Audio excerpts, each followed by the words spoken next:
And hello everyone and welcome to Diane Writes. I'm gonna fiddle with my camera here because it isn't adjusted properly. Check out my new shirt. I mean, that's legit. I'm just saying.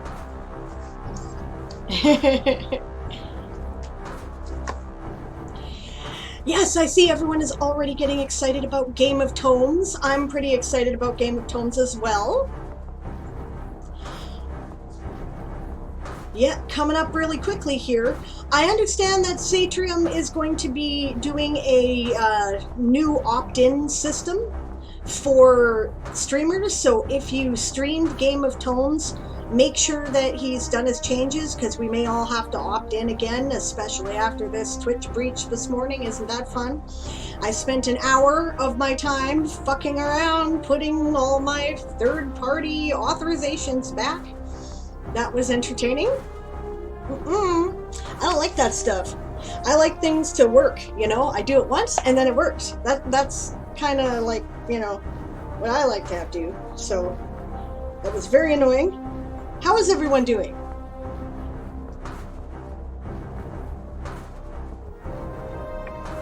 Thank you very much for the follow, Reward Endka, Reward D&D Ka. That might be a bot. So if you say something and say hi, then I will know you are not a bot, and that will be awesome. Because I understand that the latest bot tactic is to choose a random word and then 4 random letters, and that could be that. So when you've changed your usernames as many times as I have, you get used to it, says Erie. Yeah, I'm not used to it. You know, I'm the kind of person who wants one identity online. That's it. I'm not really interested in screwing around with a bunch of shit. Hello, James. First in the chat, as always. Hello, Kayatan. Good to see you. Hello, Eli. I hope you enjoy your nap. Nap is good. Daz is here. Hello, Daz. Erie is here and resubbed. Thank you very much. That's awesome. Is James a pink tiger? Oh, did the Blood Panther ritual. Got it. Okay. That's cool. What was my view on the Facebook blackout? James says, I'm doing good. I might chill. What was my view on the Facebook blackout?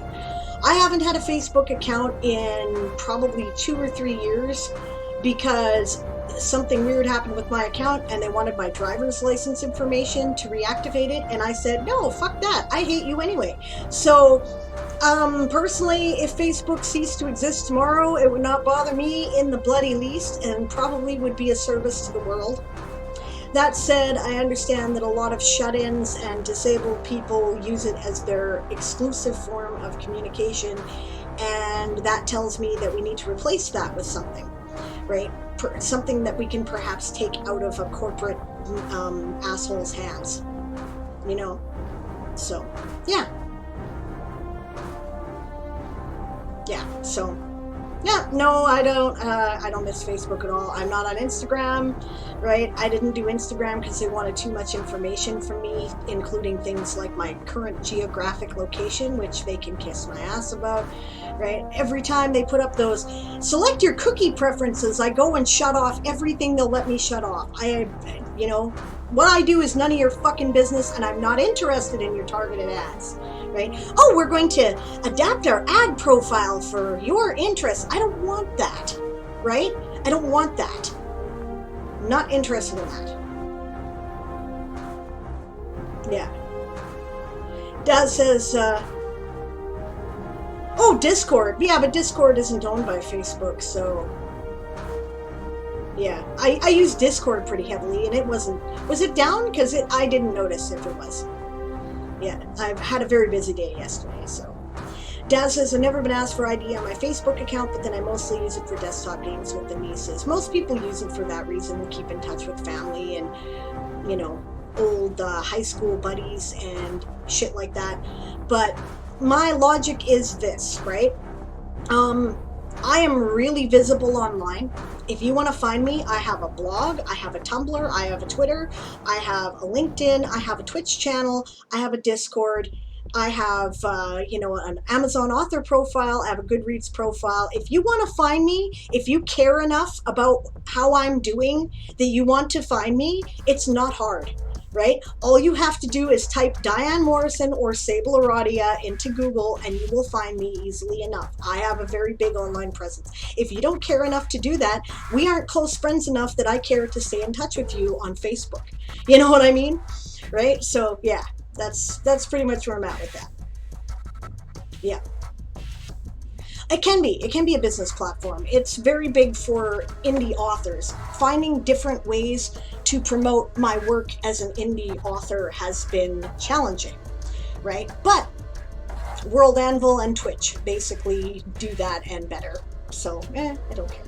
But it took me a while to find that. Cayutan says, I guess after that Twitch leak, you're not in the mood for a spooky article to read? Of course I am. Absolutely I am. We're here for showcases. You bet. That's the deal. So no worries. I'd love to read other people's work. Spooky stories are great. Monad says you can often use inspect element to just remove the cookie thing from the page. Yeah, I've done that too, and that's useful. Okay. James says, no, I mean as a way of allowing the shut-in and disabled as well as autistic to go over Discord and use that instead of Facebook.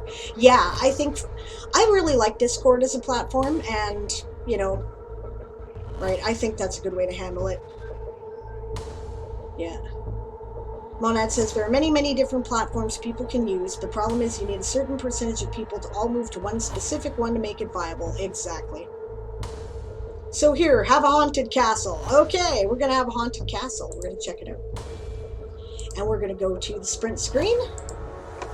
And we're going to capture the window.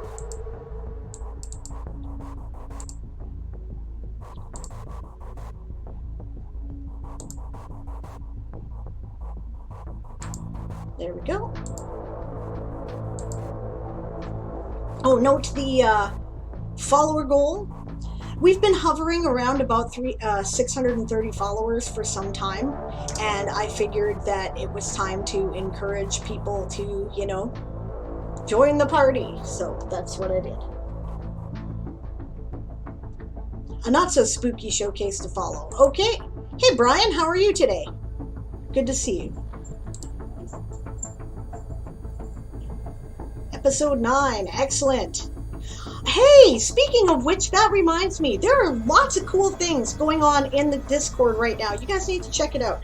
Go to my Discord if you're not there already, and you need to check out the self-promo channel. And the reason why is because that's where people are talking about the awesome things that they are doing in the community. There's like, Eli made some new trailers for their books, and Daz has published on Vella now, so you can sign up to read her serial there. And Natalia has a new book out, and lots of awesome stuff. Lots of awesome stuff. So definitely go check it out, guys. Right? Really cool stuff that people are doing. Yeah, you bet, Cayutan, that episode 9 probably is the only one she's made public right now, and probably so that I can look at it, right? And that's because she is monetizing her content. She is writing and she's entertaining people on Vella. And when you are trying to monetize your content, it makes no sense to make it available for free somewhere else, right? She's a good writer, and I think it's good value. If you're on Vella, then I highly recommend that you sign up to her serial, because I've been really enjoying it as we've been working through bits of it on this channel. Right? You know what you're getting. So, yeah.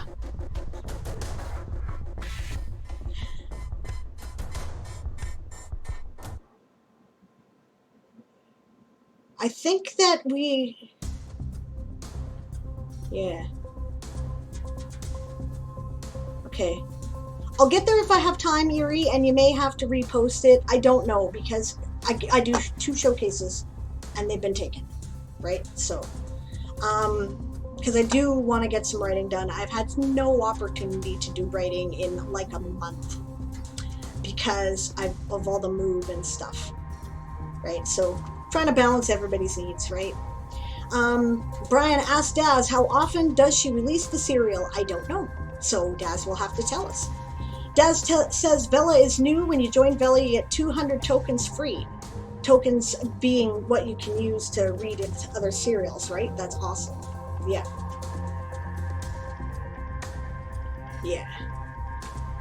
Yeah, I've been busy moving, Brian. I've also, before that I had the book release that I was concentrating on, and between the two, I'm kind of enjoying having a moment to have a breath, And there's going to be precious little of that as soon as Game of Thrones starts too. I don't know how I'm going to do it while I'm moving to a new house. I'm like, this is a little scary to me. I don't know how this is going to work. Daz says it's every few days. The rate will get established as soon as I finish the final episodes. That makes sense. All right, so let's look at Cayetan's article first. Just in case you need the link again, because we've been chatting for a bit, I will repost it. There we go. All right. Castello Oribile. Castello Oribile is probably the most haunted place in the whole Terran Kingdom. Or Terran Kingdom. Yes. The Civil War. Okay. Yeah, founding date 1740 AD. Type castle, or A7? A7? Okay. Type castle, apparent location Tara. Ruined structure as of 1820. Castello Oribile is probably the most haunted place in the whole Terran Kingdom. Built just over 100 years ago, it was the site of a massacre which left a permanent mark on the place. Permanent. This needs to be an N here, and it's an M. Today, it is a popular place visited by people interested in the paranormal. Massacre of 1820. The castle was the home of a noble Taranoi family. That's the ethnicity associated with Tara. Taranoi? Yeah, Taranoi. Coastal culture, with whaling being important. Okay. It wasn't the most wealthy family, just a regular noble family. However, the head of the family had an ambition to rise to importance. He was developing his lands and enlarging his income. Everything was good until he started to become independent from the more powerful noble family in the region. He stopped being aligned with them and had his own opinions. These opinions were drawing near to his liege's rival. Head of the head of the family, you would need there, invited the liege, invited his lord to his castle, I would probably say. He prepared a dinner and wanted to talk about a new arrangement. However, at the same time, his son tried to seduce his liege's daughter and supposedly attempted to rape her. As a result, not the result,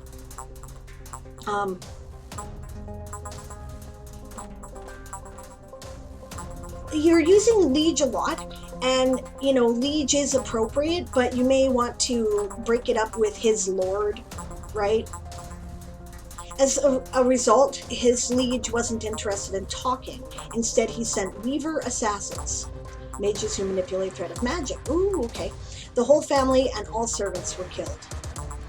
Castle Oribile, the biggest job in my whole life. We came in the middle of the night. Guards and servants didn't resist much. Most of the family died in their sleep. Only the head of the house woke up and we had to fight him. I killed him with his own gun. One of the assassins to his apprentice. Environment. According to visitors, the air inside the castle is always colder than outside. Most rooms are also very humid. Some people say that those unique temperature and humidity conditions are caused by the presence of ghosts. Denizens. Currently, the only inhabitants are said to be ghosts of the noble family which lived in the castle and were killed in it. Fly on my coffee, go away. A lot of those ghosts emit sounds like screeching, scratching on furniture, and lamenting. Get out of my coffee. Okay. Probably my children, Matteo, Lucia. A ghostly mother calling her children. Neat. Probably the most scary ghost of all. The most scary ghost of all is the one of the last head of the house. He can be found in the master bedroom. The ghost has a saber in hand. His clothes are torn, and there is a bullet hole, other type of hole, delete the W, in his forehead. He alternates, I'd say. rather than rotates between crying and shouting. No, Oriana, my love, no. Last head of the house. This is good. I like the idea of the haunted castle. I appreciate all the ghostly spookiness and stuff. Ooh, neat. Spooktober prompt. Nice. My only suggestion is give people some names, right? You know, when you get a chance to flesh it out a bit, right? Name the family. You know, you gave some people some names, Matteo, Lucia, Oriana, right? So give the noble family a name, give the liege a name, right? Give the rival a name, maybe, right? And it might be interesting to know what it was about the rival's interests that were taking the attention of the head of the house away from the lord he'd already sworn to, like what was in it for him, right? And definitely give the lord a name, the head of the house. But, you know, I understand that this is all kind of a basic. After falling, there's a tooltip. Okay.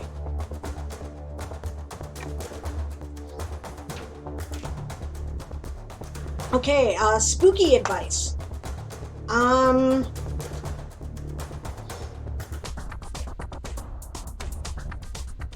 Lead with the spooky, right? Would be, I mean, this is cool, right?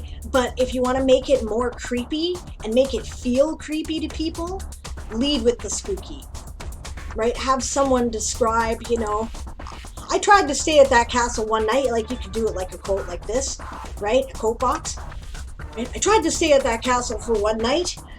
The screaming and moaning of the ghosts drove me out of there in a hurry, you know, something like that. Or I was asleep and then something touched my leg. I looked down and there was a transparent child blinking up at me, calling for its mother. I fled after that and I'm never coming back, I tell you. You know, something like that. Right? Lead with the spooky and then you can get into the story. Right? It might be fun if there's some really... Okay, you wanna tip on the classic haunted house. The thing that really sticks in the modern age, right? And appeals to a modern audience. Read or watch the Amityville Horror.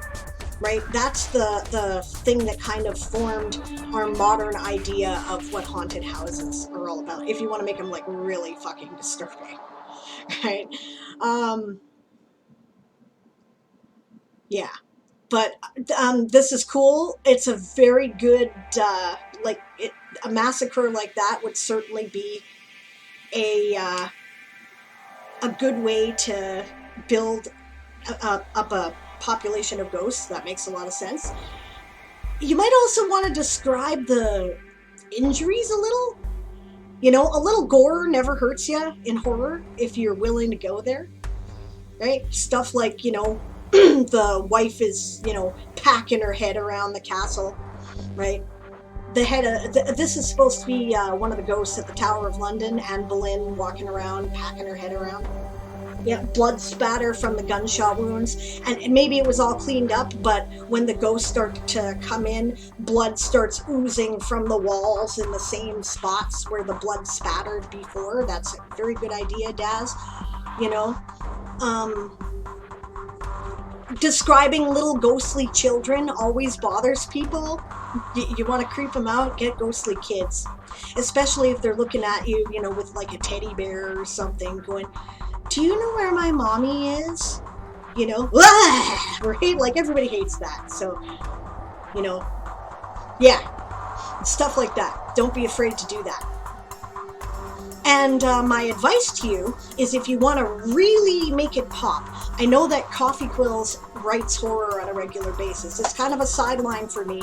I bring horror elements into other genres more accurately, right? But she writes horror and splatterpunk, and she might be able to really give you some help there. So, yeah. It's cool. I like it. I like the idea very much. Now let's see what I missed.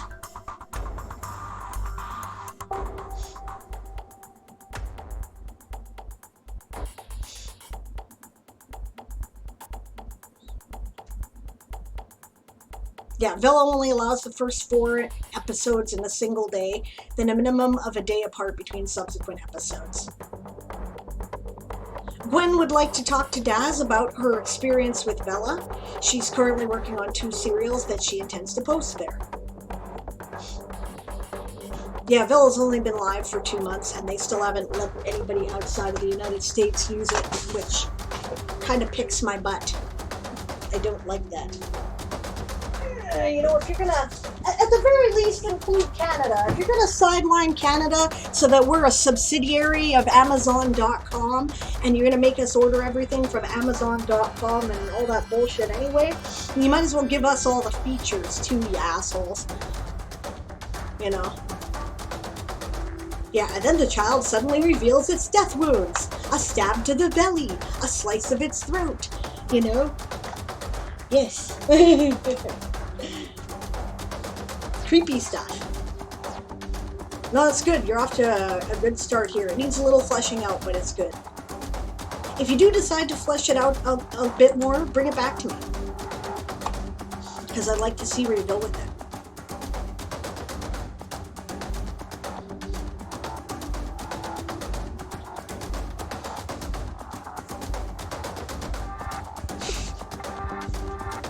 So we're almost at the end of the first sprint here. Got about 15 seconds. Yeah, thank you for sharing, actually, Calitan. I appreciate it.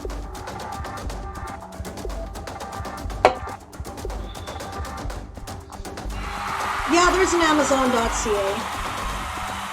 And that's the end of the sprint. The problem with Amazon.ca is you can only get about, half of the things you can get on Amazon.com. And then they charge you ridiculous international shipping prices. And they, I don't know, they sideline it, right? They sideline it. If you want to order a proof as an author who publishes out of Canada, you have to send it to somebody in the United States. They will not send it to Canada right now. I don't have a lot of positive things to say about them at the moment. I believe it's about time for me to take my allergy pill. I think I forgot to take it this morning, so I think I'd better go do that. So I'm going to put up the break timer for a moment, gang, and I'm going to go do that, and I will see you in a few minutes, okay?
All right, and we are back.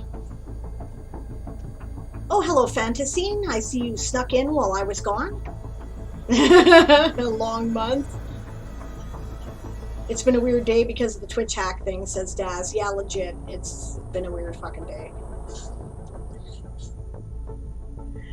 Fantasine says, I had not realized how close we were to winter here. Snow is on its way, and I, a shut-in that is quite literally scared of people and don't like to go outside even when there is no pandemic, have spent hours a day cleaning out an old garage shed that has not been touched for 7 years. Oh, yuck. Oh, my God.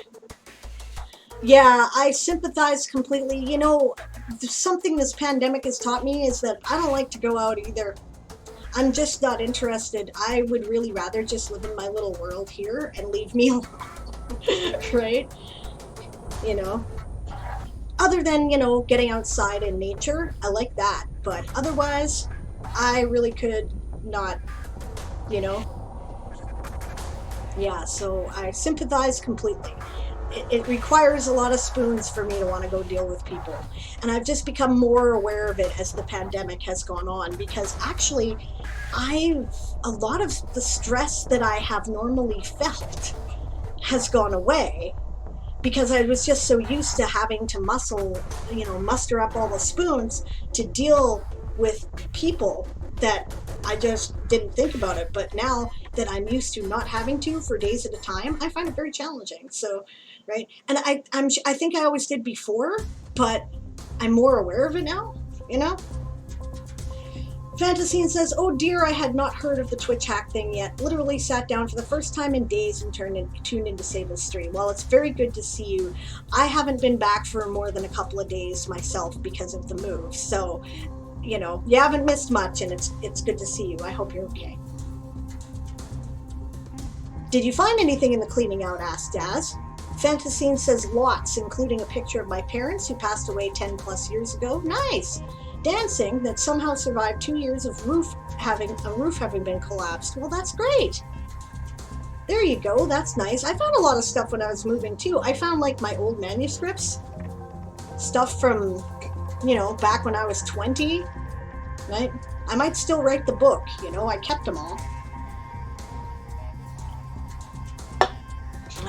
Brian says, while you were gone, I watched a person cast a fire ant colony by pouring molten aluminum down the hole. That's neat to watch, isn't it? And then they break it out and it's like this, you know, complex thing. It's so cool. Yeah, we've all become homebodies, says Daz. James has said the pandemic has made it worse for me. I hate people more now, so I probably can't do the jobs I used to do before COVID. Yeah, I hear you, man.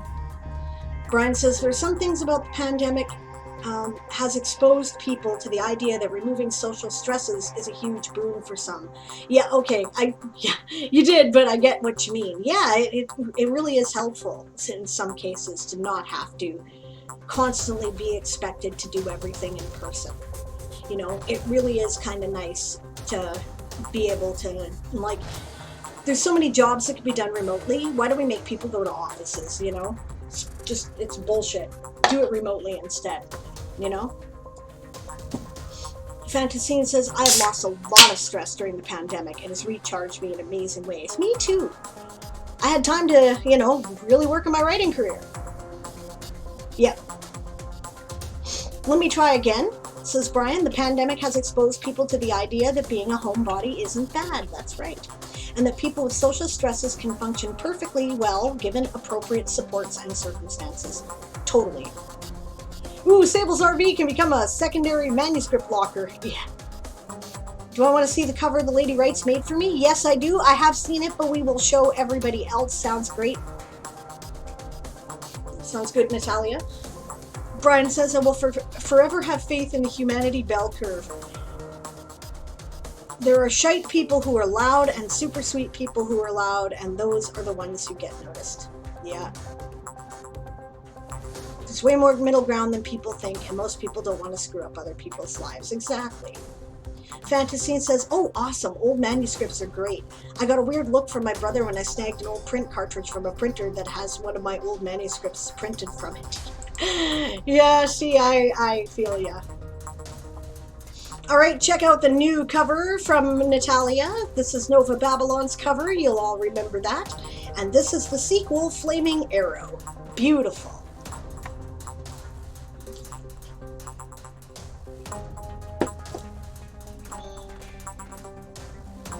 Really cool, Natalia. I like it a lot.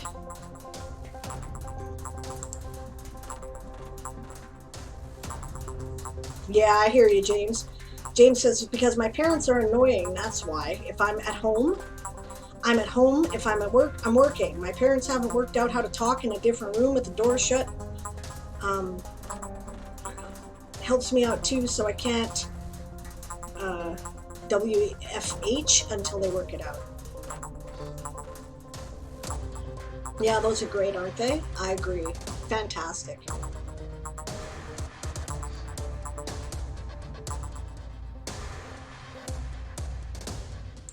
All right. Let's look at Daz's Showcase, episode 9 of her serial.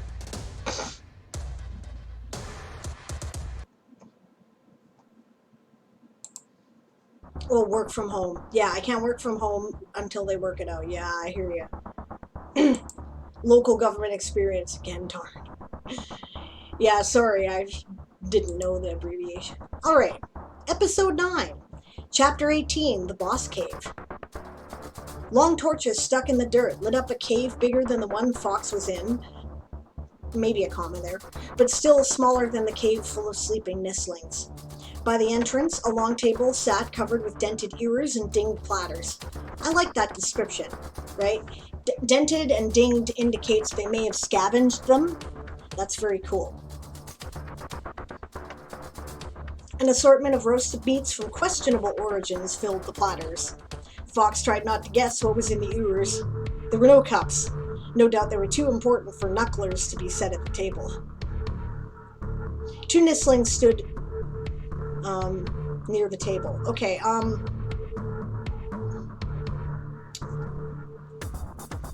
people are more likely to notice people before they are things, right? So if there are 2 nistlings standing by the table, Fox is going to notice them first, right?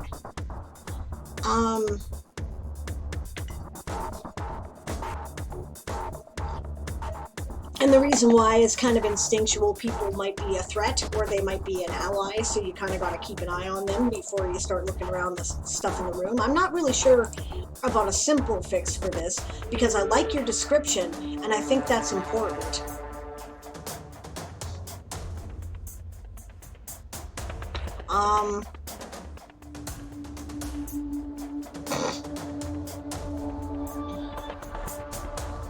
On the other hand, if he walks into the room and the table's like right there, he may notice the table first, and then if the people are like behind somewhere, then he may notice them next. Like first his gaze goes to the table and then he looks up and he sees that there's these nistlings standing over there.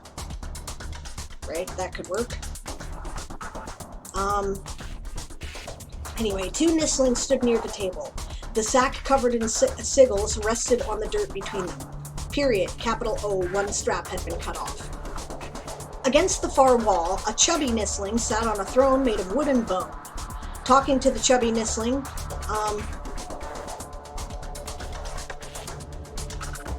was someone dressed all in black. Okay,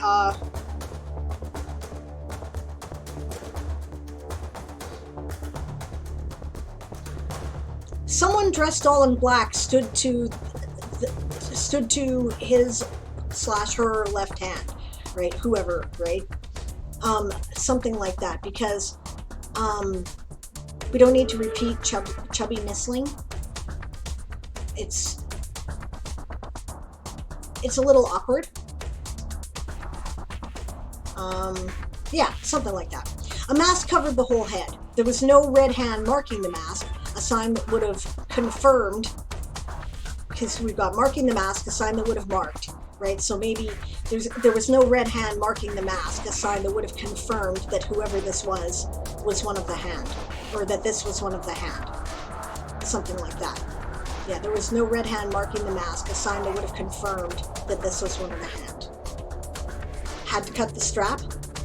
The someone said in a male voice.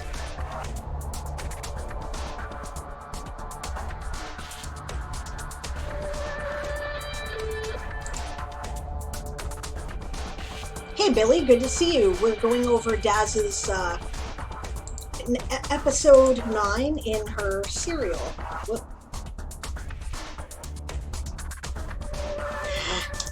Sorry, just a second. I ended up pasting instead of copying, so now I have to go back to get the link. So, and I just realized that I didn't put the link in the chat for people, which they might want. Okay, what kind of black is this person wearing? Like, is it sort of form-fitting, or is it like all robes? Because if it's... Okay, I'll see you later, Nat. Cool, good job there, Billy. Billy's like 700 words away from hitting 50k words on his manuscript. Excellent, good job. And Nat is off because the laundry needs to be folded. Fair enough. Yeah, I'm asking about the clothes because if it's form-fitting, then they probably already guess that it's a masculine figure. But if it's like robes, then they can't tell, probably, right? I'm just wondering if they should have noticed it was a male voice. Maybe...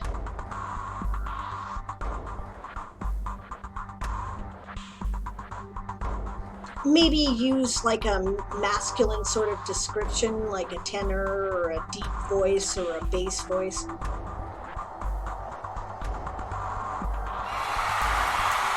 That's the sprint.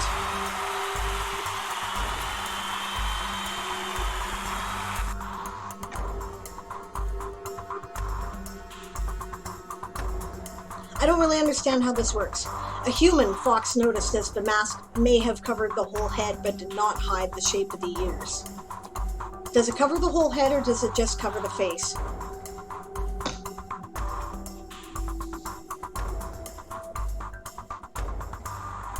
Alright, keep writing there, Billy. Sounds great.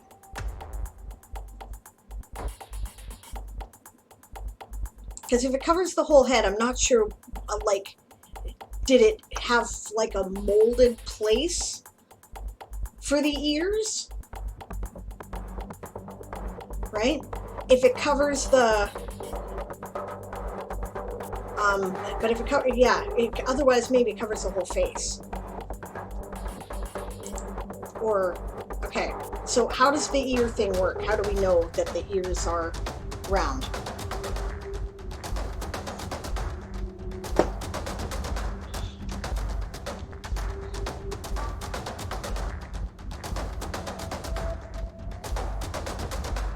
Like a silk ski mask with only eye holes. Ah, okay. Easy enough then. Go back here to where the mask covered the whole face. A mask covered the whole head. A cloth mask covered the whole head. Right? A knit mask covered the whole head. And then we know that it's fabric and not that it's something solid. Right? And then this makes, and that's all you have to do, add that one word, and then this makes more sense. A human, Fox noticed. I'd put a comma there after noticed, as the mask may have covered, or maybe a period. Right? No, actually no, a comma. As the mask may have covered the whole head, but did not hide the shape of the ears. And this is fine here, returning to Chubby Nistling. The Chubby Nistling turned to the two Nistlings by the sack. Speaks! Had to, boss, one Nistling said. Strap stuck on body. Others coming. Others? Fox thought. Had the Nistling seen him and Pepe? Many others, the other Nistling added with a vigorous nod. Fox rolled his eyes. The Nistling was hardly a thespian. Nice. I like that very much. The commentary on his bullshit is, really clear without, it's clearly implied. Put it that way. I like it. Humph! The man grumbled.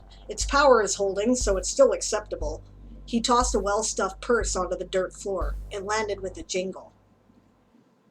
Bring, the Chubby Nistling commanded. Perhaps, you might want to swap that out here. Like, okay, when you're not using... Okay, when you're not using a common name, it can help to swap out descriptors.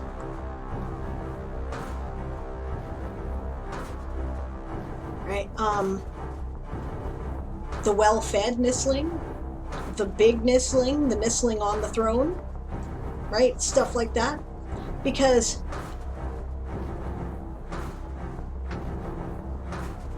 and that might be a personal taste thing.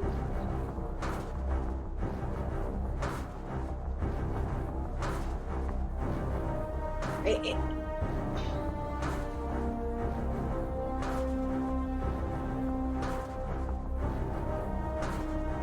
I don't really know. I'm having difficulty explaining what I mean. Oh, hey, Itanchi, how are you? Yeah, afternoon for me. How are you? Yeah,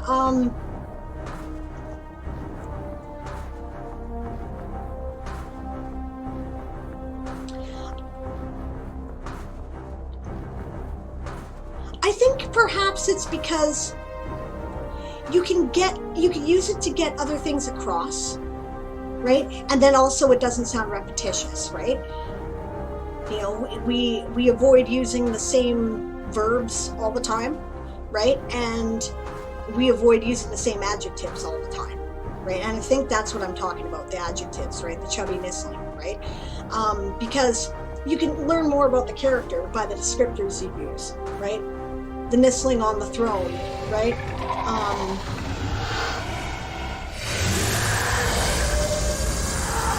The big nistling said, a large hand indicated for him to bring it forward, you know, stuff like that, right? So you can use it as an opportunity there, but I think I dislike the repetition of something like chubby nistling because it becomes a repetitious of the adjectives. You see what I'm saying? Went for a walk. It's how you procrastinate now, says Itanchi. Well, I can think of healthier ways or less healthy ways to procrastinate, so that's probably not a bad thing. How are you after the nonsense of the Twitch leak this morning? Yes, okay, cool. I did refresh. Yeah, good. Bring the nistling on the throne commanded. Fox smothered a laugh. The bad acting seemed to have convinced everyone else.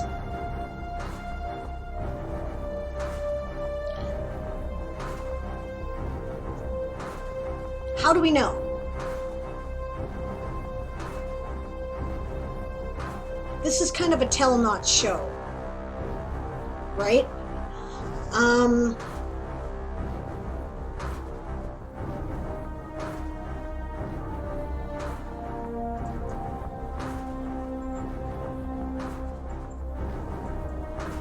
Maybe something like bring the nistling on the throne commanded.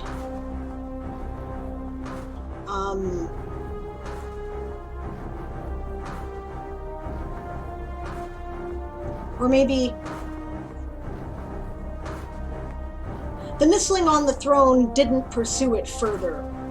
You know, bring, he commanded. Right? And that might tell us or show us without telling us that he obviously, for whatever reason, either he doesn't care or was convinced that there really was like an army coming. You know?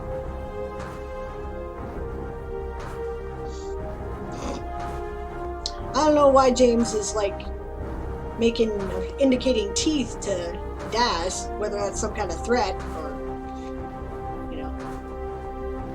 Yeah, I did my part, says Itanchi.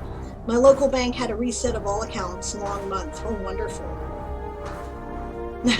Dillian says walking is often a good method of procrastination for me as well. Sometimes walking can be very helpful because it lets you like process things. Refresh again? Alright, boss, will do.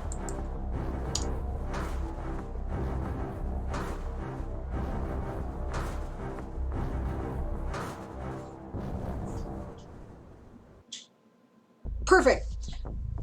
Bring the nistling on the throne commanded. Fox smothered a laugh that no one cared to challenge the tale those two nistlings just told. The bad acting must have convinced everyone else. Perfect. The two Nistlings each used one hand to pick up the sack. With plenty of jostling and a bit of tug-of-war, I would say they, rather than repeating the two, managed to get the sack to the man. They dropped it at his feet, then rushed over to the tossed purse. The man picked up the sack. "Good doing business with you," he said. "We got other fancies, you can. Talk to my people," the man said, then clenched his free hand into a fist. He vanished, causing the air to rush in on itself, filling the place he had been. Ooh, teleport. The long torches flickered at the sudden breeze. "You's boss left you's behind," the officious Nistling pointed out. "Damnation," Fox swore as he realized the book was gone. Again. The four Nistlings fell down laughing. Fox flushed, but did not correct them. Yeah, I'd let them think what they want to think. Yep, let the Nistlings think he was not happy at being left behind. At least the not happy part was right. "What's people? Who him's people?" The chubby Nistling demanded of the two who had already opened the purse and were sorting through the coins. "Yeah, that's fine, too." "Dunno, boss," one said, never turning away from the coins they were counting. It was not going well, as each would snitch a coin or two from the other's piles to add to their own.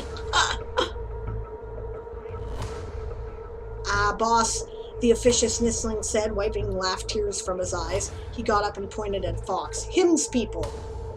"Let's haggles," the chubby Nistling said to Fox with a greedy grin, then turned to the two Nistlings. The Nistlings fighting over the coins, perhaps. "Get the shinies." The two hurried to a crude curtain of snakeskins. How about make it simpler for yourself? The two hurried behind a crude curtain of snakeskins. A moment later, they dragged out a chest, missing a hinge, never stopping until it was on the floor before the chubby Nistling on his throat. He rubbed his hands together. "Comes, look, spies," the fat Nistling told Fox as he waved a chubby hand at the chest. Fox huffed out a breath and went to the chest, Juju padding along beside him. The two Nistlings opened the chest. Inside were silks and satins, mostly torn and bloodstained. An assortment of broken jewelry was in there as well. You don't need a comma there. Among other things. What other things?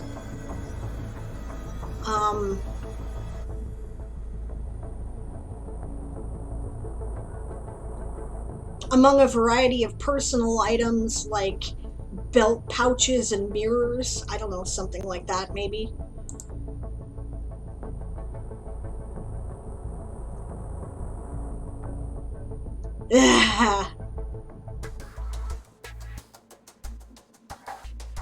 Teeth cut up bad words when editing, says Daz. James says, "No, Sable, when you say there's a long sentence in my showcases," Daz says, "Here's a chainsaw so my tiger teeth can bite the words." Yep. Okay, I get it. Delian says, "I also just walk when I'm frustrated or need to clear my head. Although last time that happened, I ended up wandering around town for 4 hours in the cold and my right leg was not a fan and hurt for days. That sucks." I sympathize. Yeah, I also find it useful for just if you're working through an idea, you know? Yeah, okay.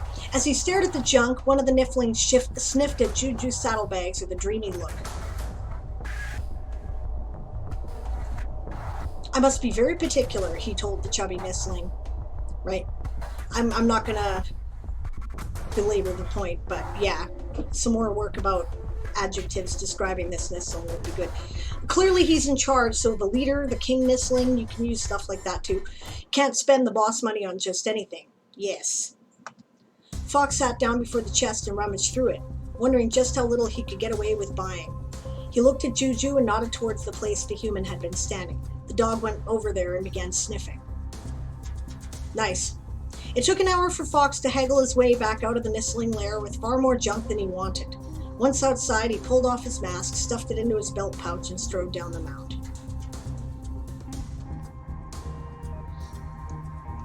Is this... okay. 2 chapters per episode. Gotcha.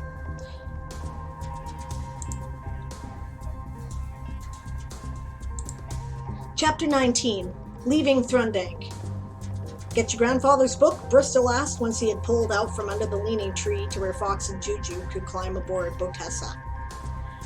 No, said Fox wearily. Some wizard just poofed away with it. A wizard? Fox picked up his pole. Yes, some damn wizard hired them to steal the sack with the book in it. Fox huffed out a breath. And I got there just in time to watch the exchange, and the wizard just poofed. You already said just poofed away with it here, so perhaps just poofed. Or he could even say teleported. I'm sure he knows what a teleport is. Billy says, I've had to fully embrace the idea that my first draft is purely for the conception and creation of my ideas, and the edits will polish it. Yep. If I didn't, I'd never write a bloody thing because I'm such a perfectionist. Exactly. Right? Daz says that is exactly what all first drafts are. Yep. Totally is. You should see the shit that I've churned out last year in Nano that I'm going through now for Brothers in Arms, man. I'm like, what the fuck were you thinking? Yeah, it needs work. Yeah, he started polling at a fast pace, fueled by his frustration. So all this was a waste? Bristol asked, breaking the silence. Juju got a scent. I think there's a second wizard. This one was not of the hand. You're sure of that, boyo? He was all in black and masked, but there was no mark. No mark of the hand. Humph. If I were hiring Nisslins to raid the hand, I sure as hell wouldn't be wearing their mark. Fox blinked, then nodded. Now that was a really good point. Bet it's our murdering wizard, Bristol grumbled. How do you figure that, Bristol? Just how many wizards are in little old Blackstone? Bet the hand's pet wizard decided to take it. I don't know, Bristol, Fox doubted aloud. I like that, doubted aloud. I don't think I've ever used that phrase. I like it. That's a really risky move. Think, boyo. How many wizards could there be knowing what the book when the book had been moved? The buyer's probably up, Bristol laughed, shaking his head. Boyo, a lot of learning on thieves ahead of you yet. There's no other wizard hereabouts. Whoever paid the hand to get it is sitting in some fancy city waiting for a delivery. Fox turned to stare at Bristol. Why would the hand... Bristol snorted. Don't forget, the hand reaches round the whole kingdom. That murdering wizard wants it for himself, and he can't just take it. Not with the hand being all over the kingdom with other hired wizards. Fox narrowed his eyes. They have more wizards? Bristol heaved a weary sigh. Rogue wizarding's as much a thing as thieving, boyo. Of course the two'd get hitched. Ain't no one around here with the coins to be hiring the hand to do a heist that needs a rogue wizard. That certainly made sense, Fox thought. And so did this rogue wizard getting greedy for the book. And he tricked them into moving it. Nah. Bristol disagreed and spat. I'd just say Bristol spat. Nah is already clearly an indication of disagreement. No hand would fall for that. They were probably moving it for a meet. A meet? Dear gods, boyo, Bristol groaned. There's gotta be a meet for the local hands to give the loot to the out-of-town hands. With the town still feeling all mad about the fire, it sure as Inferna can't be in town. Yeah, Fox is kind of dense here, eh? Fox blinked, of course, and it was probably a meet with another rogue wizard of the hand. I would say nodded. He already blinked earlier to when he was like, oh. He might go, you know. Of course, and it was probably a meet with another rogue wizard of the hand who could verify the sack held the book. He can't use it yet, Fox blurted out. He took a deeper, more calming breath. He can't use it yet. What? He doesn't dare use it or even keep it close to him. Not with the threat of another wizard looking for it. He has to hide it, which means I can find it again. Steal it back while he's busy pretending to be a loyal hand wizard. Well now, Bristol said cheerfully, we have a plan.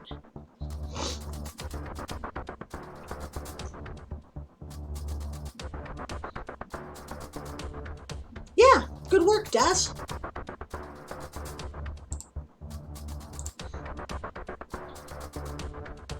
That part of the scene read much more, that chapter read much more swiftly. And I think it's because you're going back and forth in the character dialogue. And this is almost certainly your gaming experience talking. Right? You've had opportunity to play NPCs having a dialogue back and forth, and I think it's showing here. Very nicely done.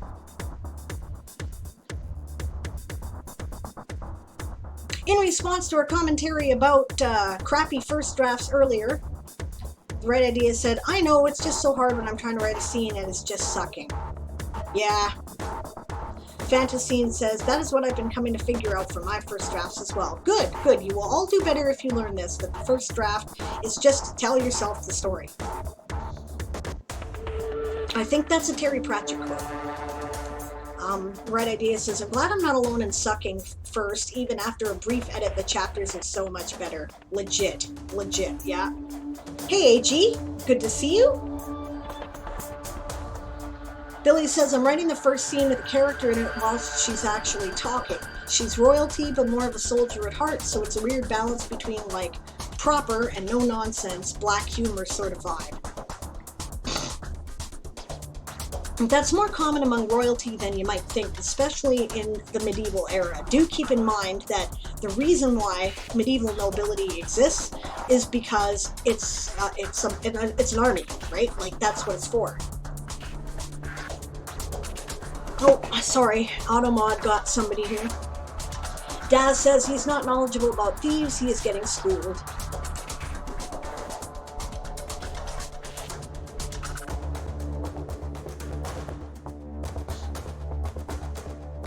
And Billy says, guys, give me a name for a Judas-type character. They betrayed the location of the princess, which led to the ambush, and he is going to get fucked up in a couple of chapters.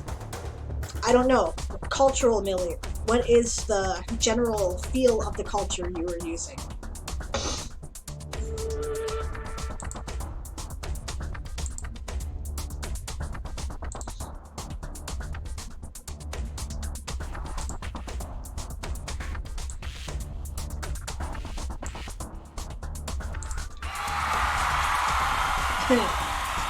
Yeah, Benedict tends to work if you're doing, you know, you're appealing to an American audience, for sure. Although, ironically, do keep in mind that your whole nation was started by betraying your king, and Benedict Arnold was loyal to his, right? So, kind of irony that way. A good illustration in history is written by the victors.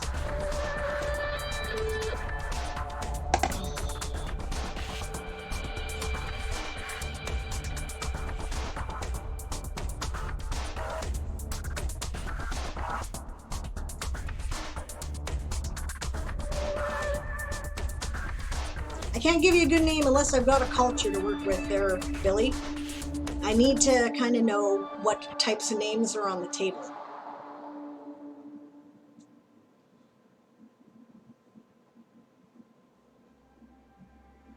And that was the sprint, by the way.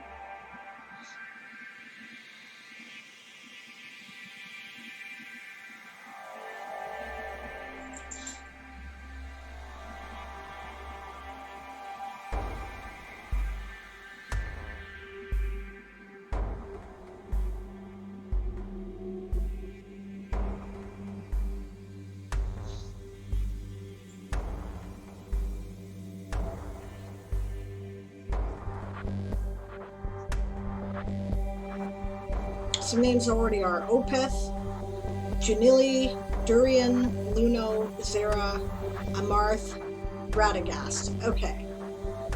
That helps.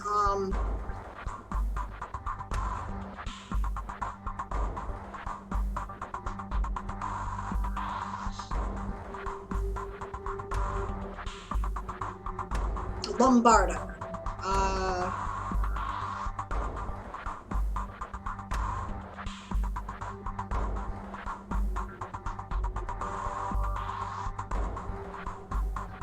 Tarnath.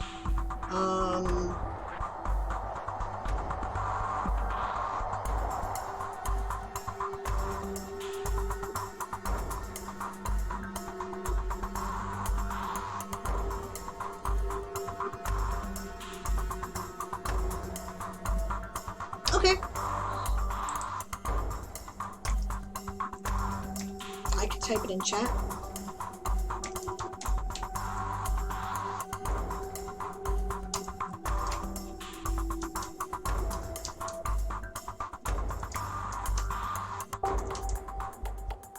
fair enough, right? That's what I said? Yeah. I don't know, I'm just kind of pulling this out of my ass because I'm kind of getting the feel of the way you've written your names. So, and you like it. Okay, great, you're welcome. Yeah, Melita, if looking for a female. Yeah, I like that too. That's cool.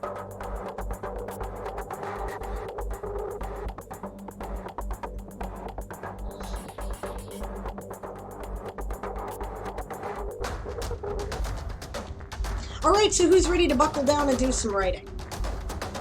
I'm trying to do some stuff for Preptober. I'm trying to get things in order so that when I do my rewrite of Brothers in Arms, it will be ready. So, and that's taking 2 stages in my current work, right? One is that I'm kind of doing a hard edit of To Know Your Enemy, Book 2, so that I've got it clear exactly what happened and in what order. I may be adding some stuff for Yathar's storyline in this book, right? And then I'm going to start a hard rewrite of Brothers in Arms. So, yeah, no worries. You're more than welcome there, Billy. Billy says he appreciates the suggestions.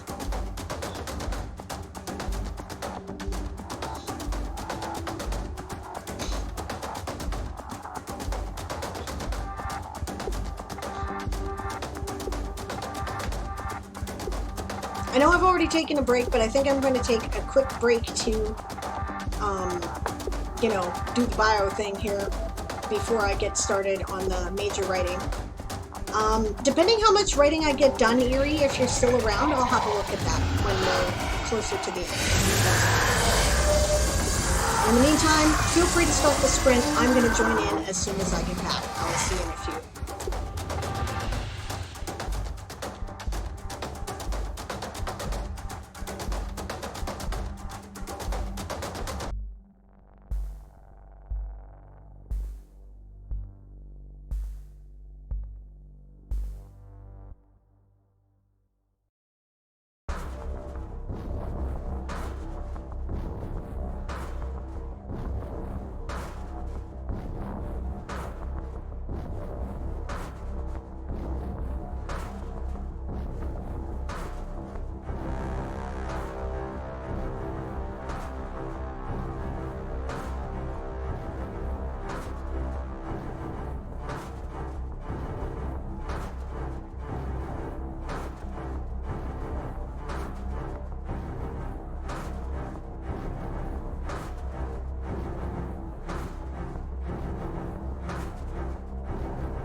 I'm back, guys. I'm just grabbing a bite to eat, though, so I'm going to be off camera here for a bit. But carry on at the sprint. That's what I'm doing. Hello, Rowan. Good to see you. I see that James is lurking for his bath. And hey, Macaro. Hobby night with the missus. Had some more mini painting done. Sounds awesome.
Okay, sorry about that, gang. Jamie was discussing important business with me, so it kind of couldn't wait. All right. Daz says this episode is kicking and screaming, but it will get into shape. Hello, Magpie. Good to see you. I'm ready to make jokes about the commercial I got. Awesome. And Magpie says, howdy, Daz. I got the poke and crashed after a couple hours and took a nap. Feel better, but my arm's sore. Yeah.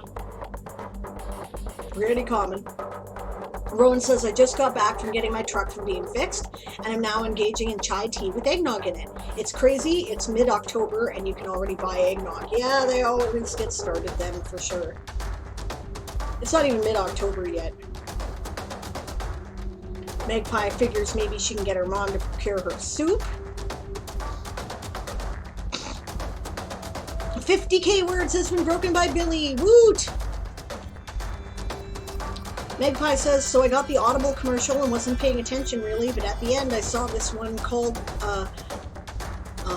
Body My Podcast and immediately thought, yes, you understand possessive cases. Very good. Neat. Rowan says to Daz, who said a boon for those who like eggnog. Yes, but still, even the dollar stores are already putting out Christmas stuff. It's not even past Halloween yet. Yeah, I kind of got a thing about that. My thing is, do one holiday at a time. Right? Do Halloween, and if on November 1st you want to take everything down and then put all the Christmas shit up, go for it, man. Right? You know, but you kind of have to do that. You know, even that feels a little offensive to me, but you have to do it if you're going to sell anything. I learned this when I had a store. Right? So, Magpie says, I don't know why, but I'm now laughing at my own bad humor. I think it's great. Daz says to Rowan, it's the shipping delays. Word has been going out that if you plan to order things for Christmas, you would best start now if you want to get it by Christmas. It's making Halloween feel weird. Yeah. Rowan says, just because they have it doesn't mean they have to put it out unless you're eggnog. Eggnog should be available all year. Yes, it should. In Farmer Boy, eggnog was the summer drink, points out Magpie.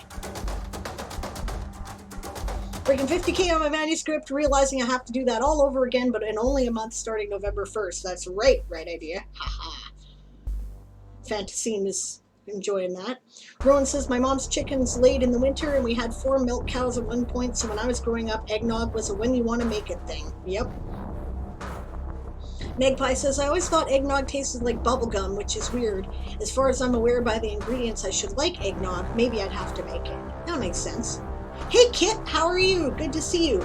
Your book is on the way. I sent it yesterday, or the day before, one of the two. The day before yesterday. Yeah. So, I think currently it's still sitting in the post office, though. I don't know why, but it's on the way.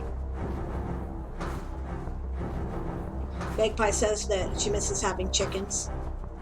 Rowan says, having had ducks for the summer, I don't miss being tied down to animals, though. Yeah. Right Idea says Halloween isn't a very big thing in the UK, so Christmas stuff is already everywhere. Kit says, can't wait to get it! Yay! Awesome. I hope you like it. Author Goddess is sad. How come?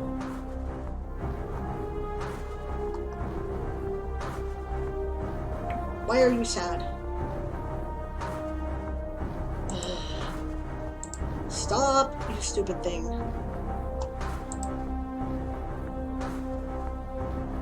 God damn, I hate this thing where you've got like the weather thingy on the sidebar for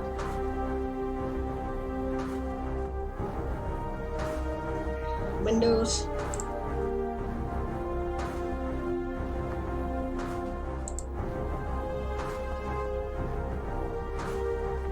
What a pain in the ass.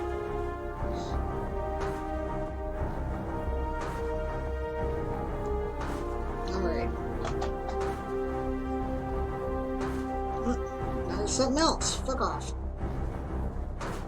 Yeah, on the taskbar. Drives me insane. I wish it would just go away. Author Goddess says, Hub's got 2 more prescriptions and another doctor's appointment. Haven't heard back on the place and had to threaten the children to get the kitchenette clean.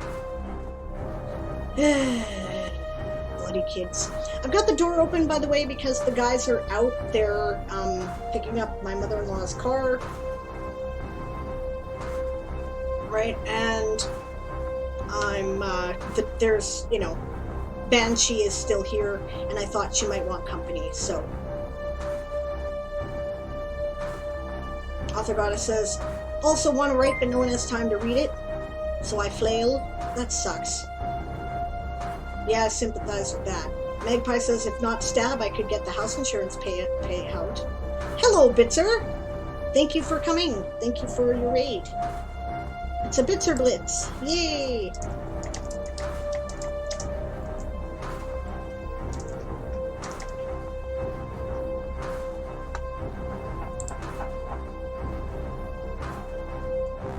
Where did those come from? They're Twitch things. That's the Sir stuff. Sir Prize, Sir Sad, Sir Angry, yeah, or Sir Mad. I like those. I think they're cool. I don't know who got them and who didn't and why Twitch gave them out, but it's a regular Twitch thing. That's not anybody's channel. I'm going to try to get back to writing, guys. Well, more like prepping.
Billy, you're funny.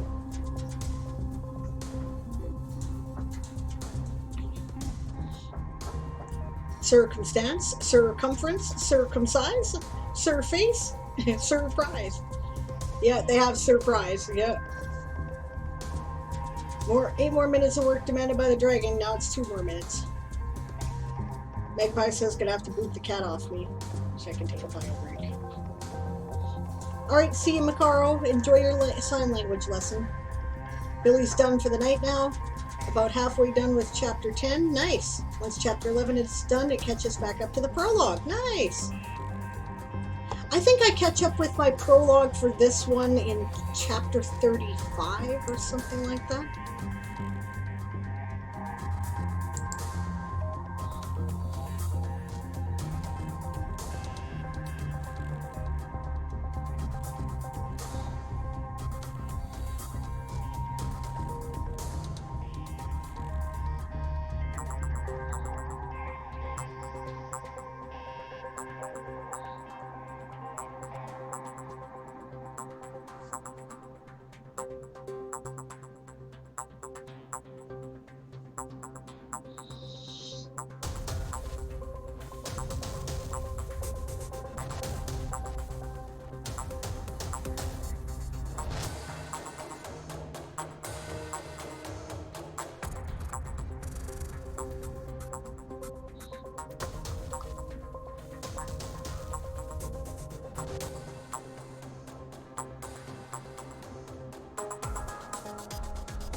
And that's the sprint. All right.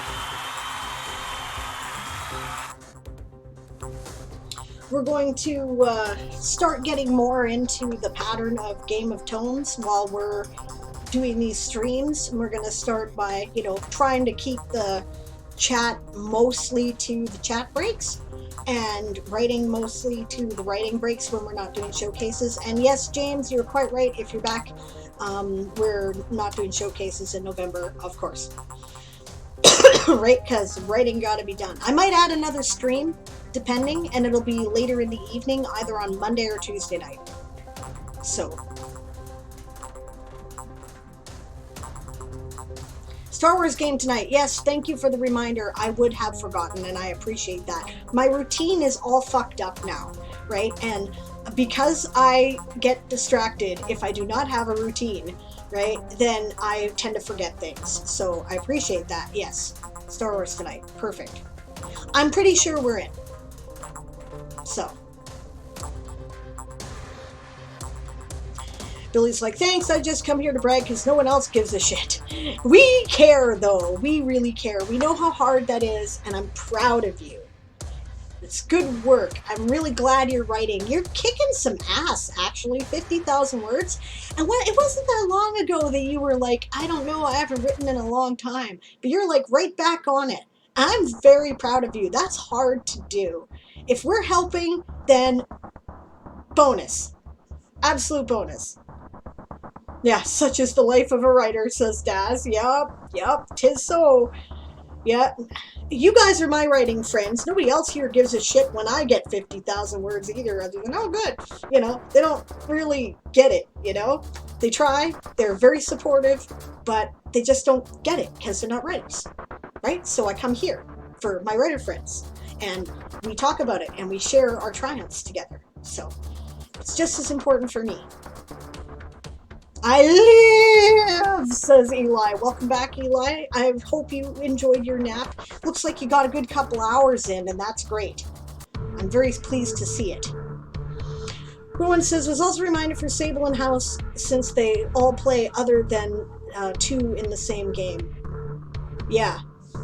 Yeah, all of us, Rowan, Shabad, Aaron, and myself are involved with the Star Wars game that we play. Also, Taz from our Sunday night game, and Chris, who plays in the Sunday night game, is the GM for this Star Wars one.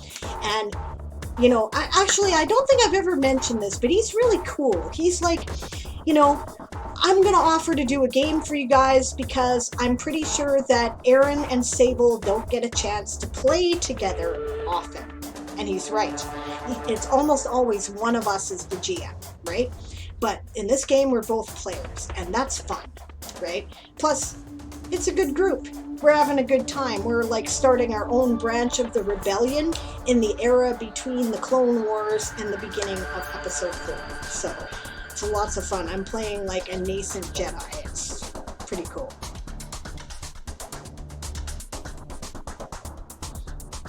Welcome back, James. Hey, Closet Forge, good to see you. How are you today? Billy says, thank you. You honestly are. It really helps me it really keeps me motivated. This is the most words I've written on a project ever. That's awesome. So you're gonna finish it then. That would be awesome. Because if you finish what you write, then you can edit it and then you can put it out there, right? And that's great. If we're all published authors, I'm a happy camper. This is what we're here for. And hey, if you just want to write for the sake of writing and publication isn't one of your goals, that's totally valid too and just as awesome. Writing for its own sake is really valuable. So that's cool. Good stuff. Yeah, 50K is almost minimum novel. It is pretty much minimum novel, actually, Bitzer, right? And also very hard to wrangle. Yeah, 50,000 words is hard. It's hard. Rowan says, I'm so glad Chris's trips to Clayton for the fuel tank install are mostly done, and hopefully he will be able to do more writing. Yes! And now that I'm a bit more settled, I can start to look at your guys' work. That's to get back to work, Raul?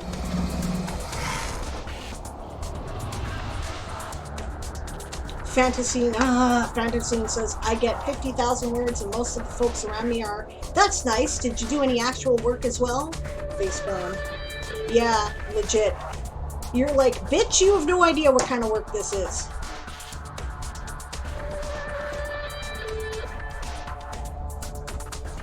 And people giving advice on sticky rice.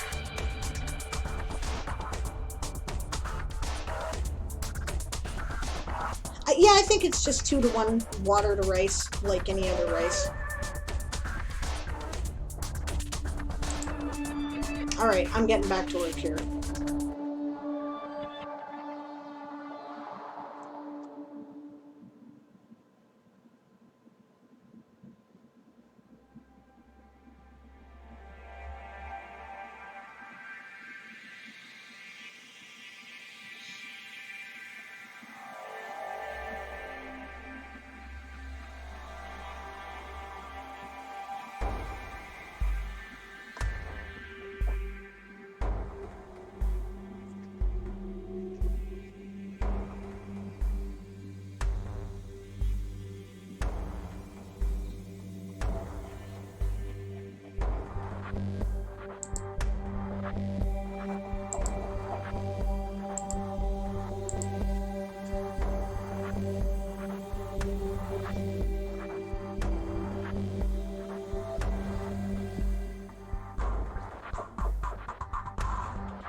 I did not change the spelling.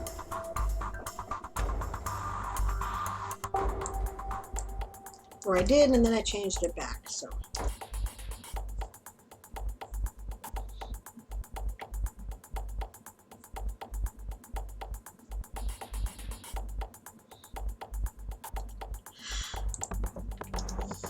Ugh.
What's your deal thing? My monitor computer shut down for some reason. Looks like it rebooted.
Man, I did something with my fucking dates again.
okay, I'm good. I'm good.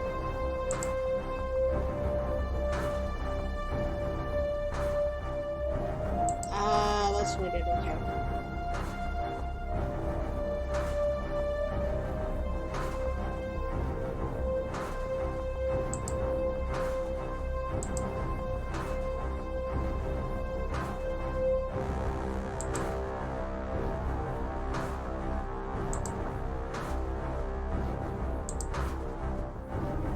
How are you doing?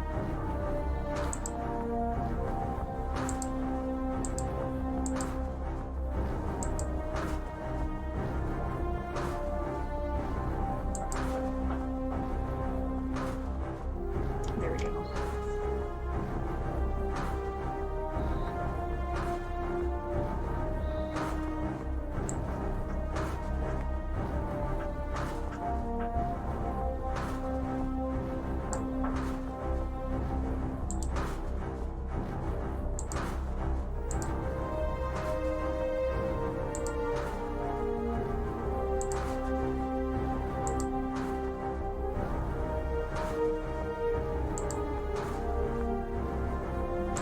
Oh, and I never did finish that. Okay, now I know what I was doing.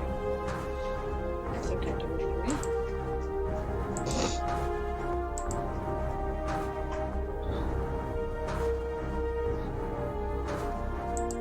No, I did not. Okay.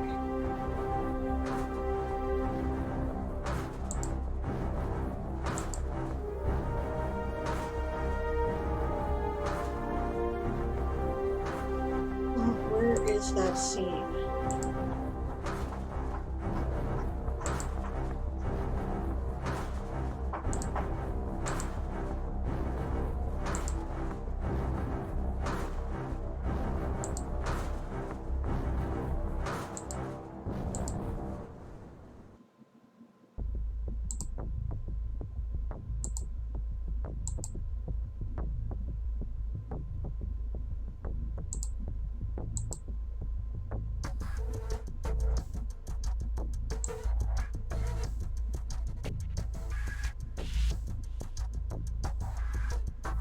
Okay.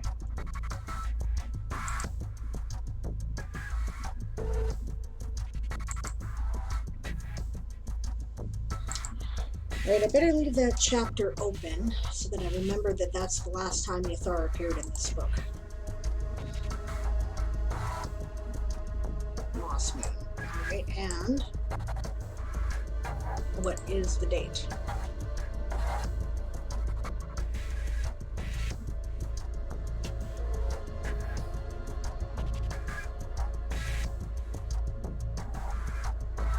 I need to speed these along, I see.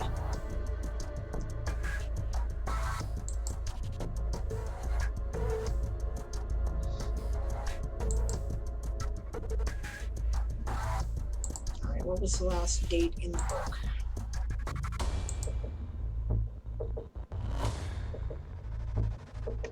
Green Moon. Alright. Gotta fuck with all my dates? What a pain in the ass. Okay.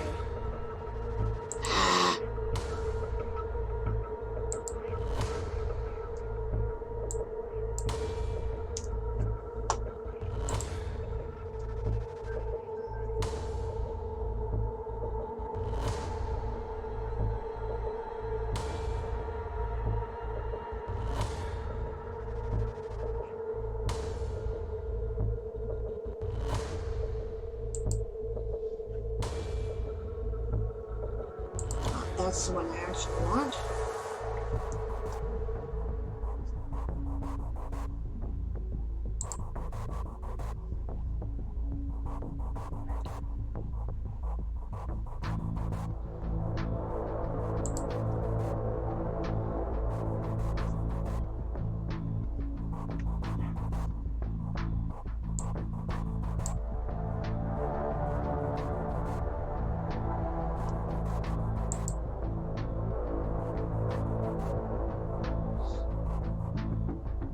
Yeah, that would be right near the beginning of the month.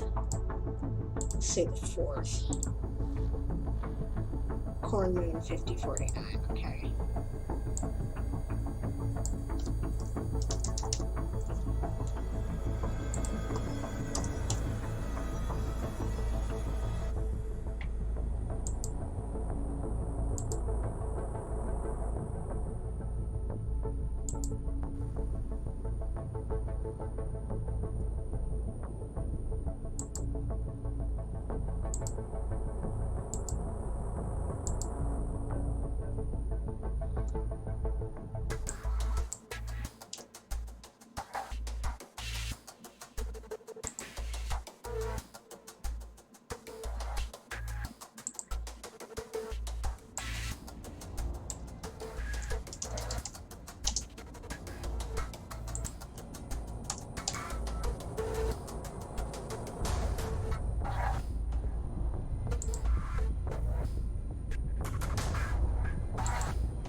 Third month, okay. No, wait.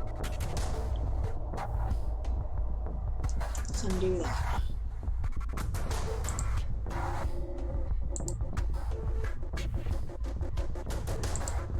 Oh no, I screwed that up. Oh, okay. Back to the beginning.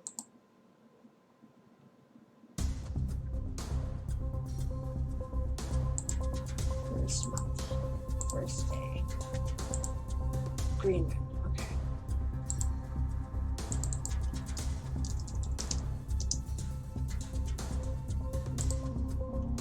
This is part of the stuff that I've got to get in order is timelines and shit. That's the sprint. Just a second, guys. I'm gonna finish this bit here of these chapters I'm already done, so I remember where I am.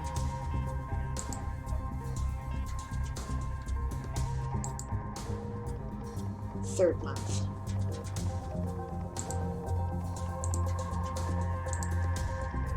Let's say it's fourth day of third month. Buckmoon. Alright. Doing alright. Okay. Now, back to the chat.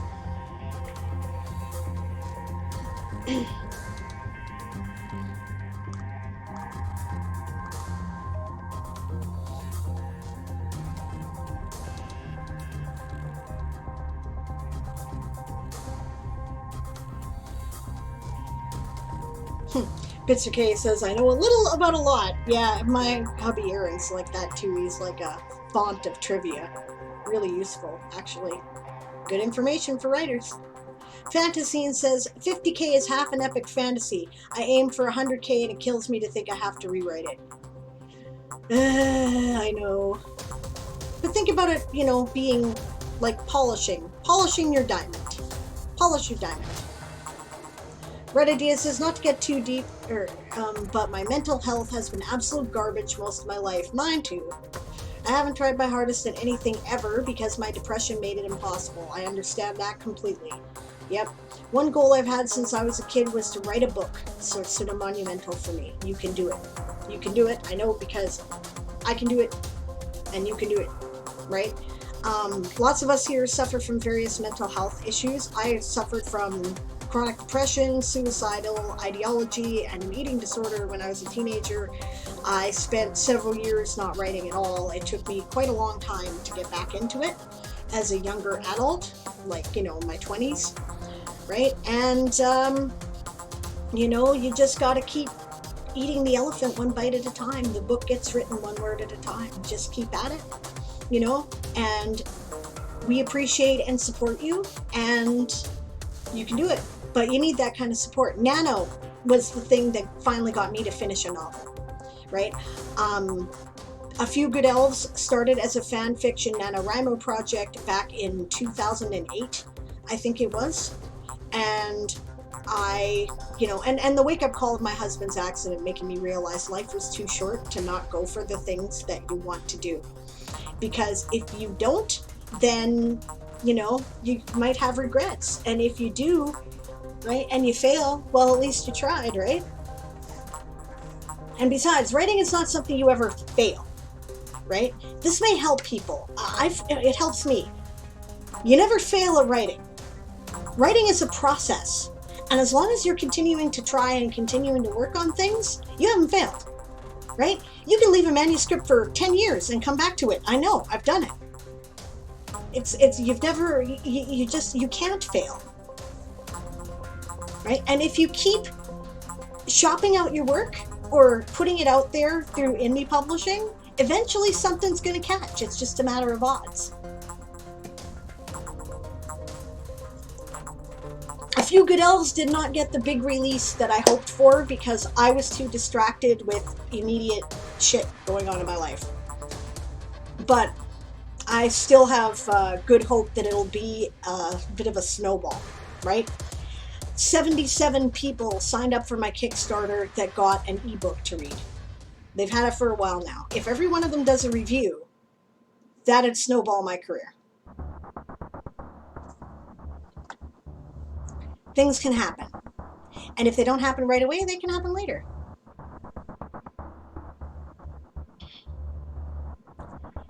James says, work plus putting up with owners as well. Yeah. Remember to be kind to yourself, says Bitzer to Billy. It'll help a lot. Yep, exactly.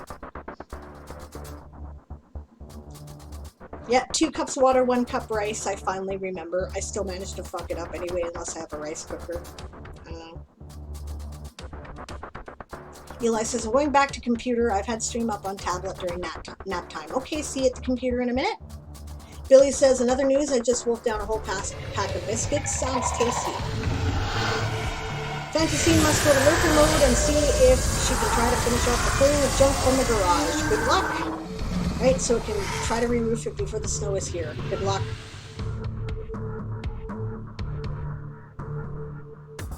Oh, did everything freeze for a minute, guys? Well, that would explain why my computer did something weird. Hey, Games, good to see you. How are you? You bought fluffy Crocs? I love my Crocs. They're not fluffy, but I love them. Fluffy Crocs would be the answer. I would wear them. Okay, I bought recently, along with the shirt, because, you know, the shirt is awesome. You guys saw it, right? It says, me, reaching for my morning coffee. Legit. Bunny slippers with hard soles. Love them, but I would wear fuzzy Crocs over that.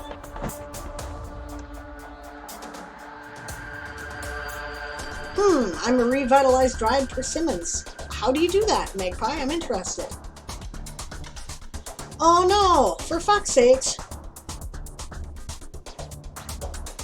Other Goddesses sighs. I worked all afternoon on new overlays for Game of Tones, and then OBS updated, and now they are screwed up. Lovely.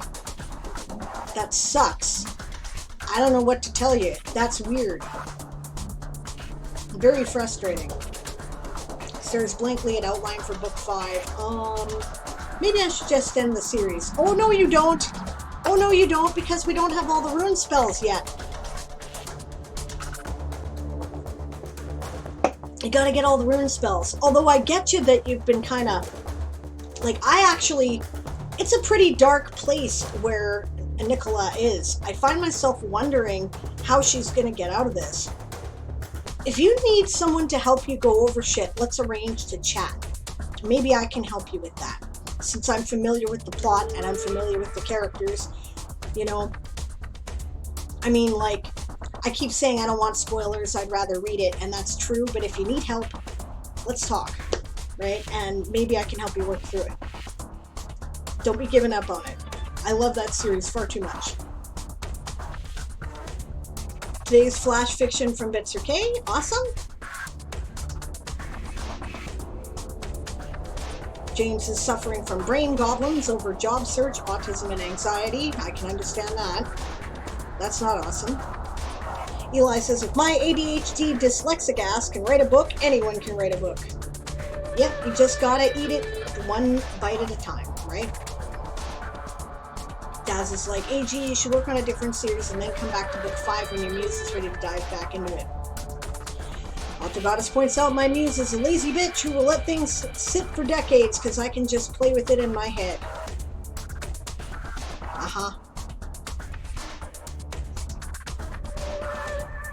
Magpie asks, Daz, is Jim Butcher your spirit animal? And Daz says, probably, I love his writing. Gotta go throw Miss Chaos on a bus. Be right back. Okay, see you in a minute, Bitzer. Solar systems. Ah, says Moon. I need to know what you're talking about now. Author Goddess is summoned by inferences of Dresden. Yes, yes, yes. Come back. Come back to the light side. We have cookies. Okay. James, sea slippers. Lappin' for life. Yes, that's why I got them. I just put hot water on them, says Magpie. Sounds good. Yeah, I gotta redo Twitch thingies because of the hack, yep. In paganism, is there a deity who blesses you with luck and finding random money and shit? Because if so, I think they like me.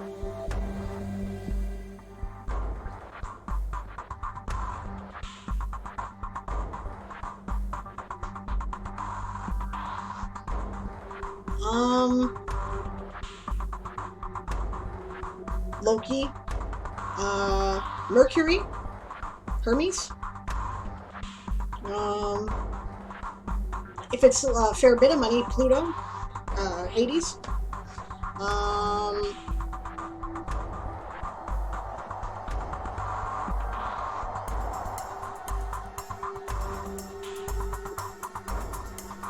Get out, says Author Goddess. I have 5 more books to torture her with. Game says, is Kahuna not in today? Hope he's okay as he went to the airport. Well, he was streaming earlier today. Maybe he's still waiting at the airport and that's why he's not back for his gardening stream. Yeah, literally any luck deity out there. Fortuna. There's another one. That's what Moon says to Billy. Author Goddess says, I'm thinking I should really lean into some spiritual community betrayal. Yes, I think that would be excellent, actually. Nicola is kind of in a place where, like, this is kind of mid-series, and she's definitely having a dark night of the soul, right? Her mother getting family services involved, that's a brutal thing, right? And then if we had spiritual community betrayal on top of that, right?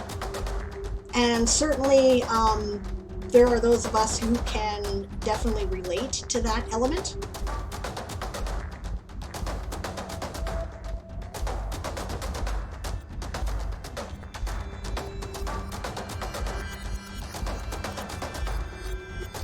Okay, this chat's moving pretty fast, guys. I think I'm going to get back to what's left of the sprint now, and we'll catch up in the chat moment. But yeah, I think that would...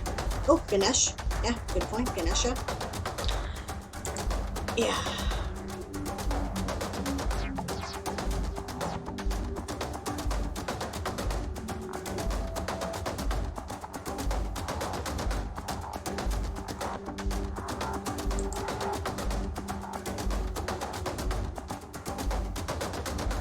Okay, so it's now what? That's what I needed to know. That's what we're there for. 3rd month. Yeah, I thought it had been about 3 months.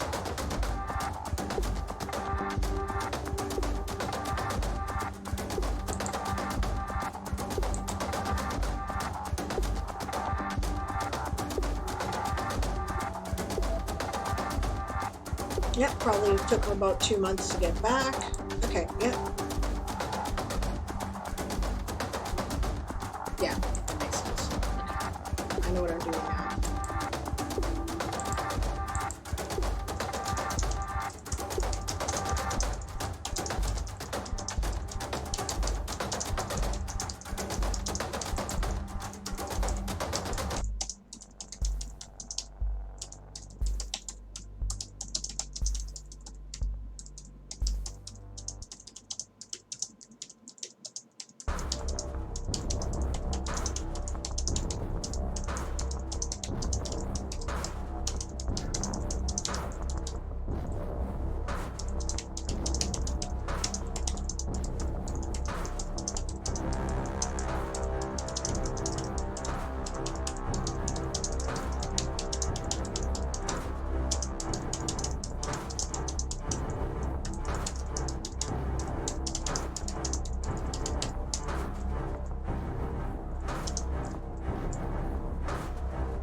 I'll be right back, guys. I gotta go wake up Jamie. Just a second.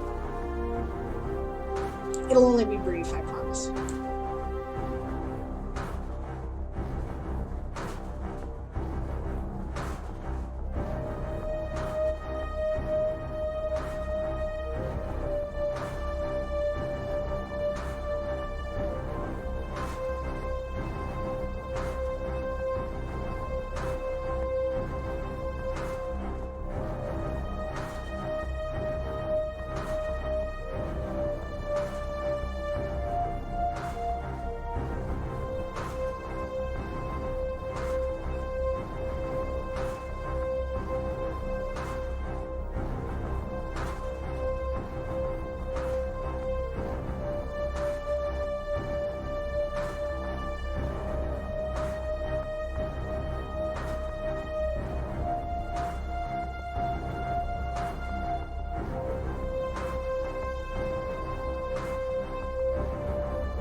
I have a banshee.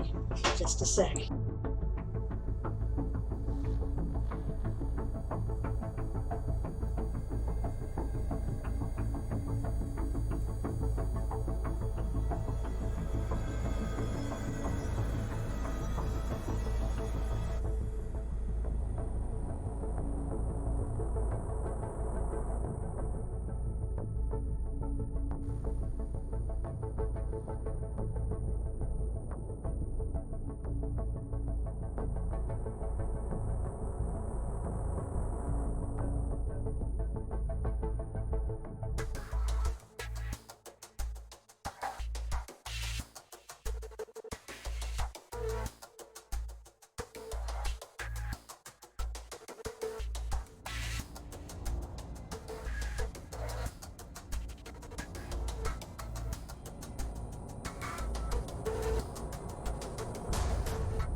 Okay, I'm back. We're on a break. I'm munching chips.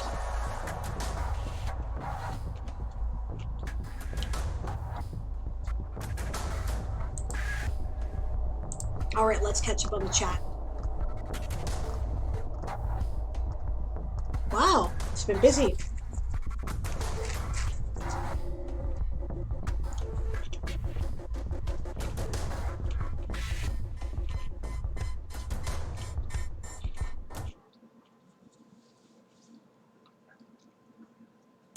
Daz said, I'm sad they only made one season of the Dresden Files. Author Goddess says, oh yeah, a group of politically left pagans whose leader has become an extremist. That might be good. Cackles while tears run down face. Pain! Feel the pain!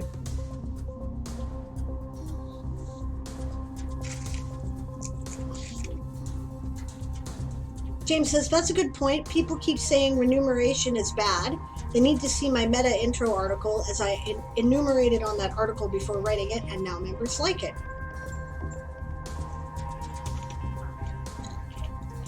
Neat. Billy says, I found roughly 250 pounds on the floor over the past few months, and I find free shit all the time. That's awesome.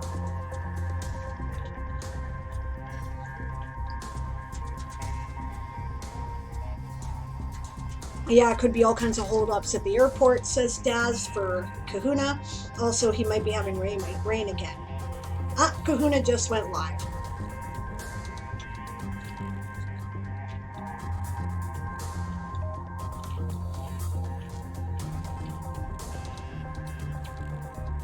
Monad says, that just means you're looking at the ground a lot. I used to find loads of things, but not since I got better posture. Moon said, there's literally such a long list of luck deities, I cannot hope to remember them all. It's true.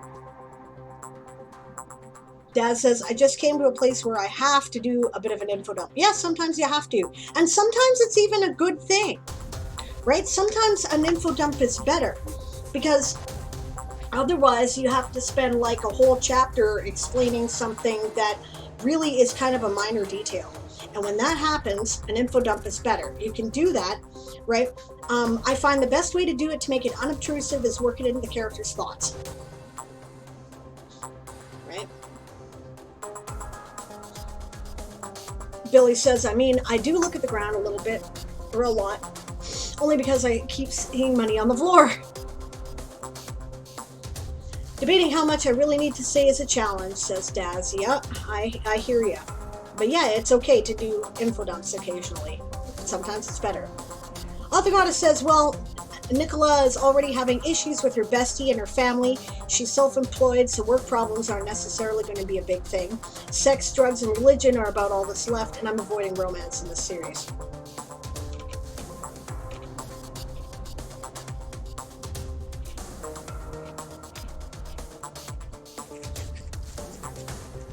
Billy wants to help, but is not familiar enough with the series. He says sex doesn't necessarily have to be romantic, I guess, but I am yet to read the series, so I doubt it'll be much help to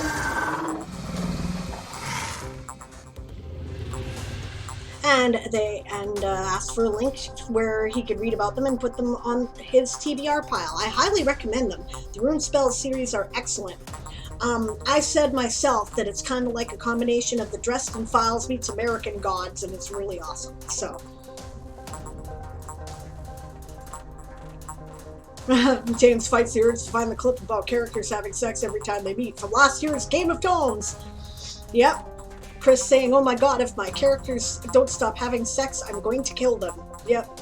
I remember during one of the live streams that we were doing to do an elimination. It was hilarious.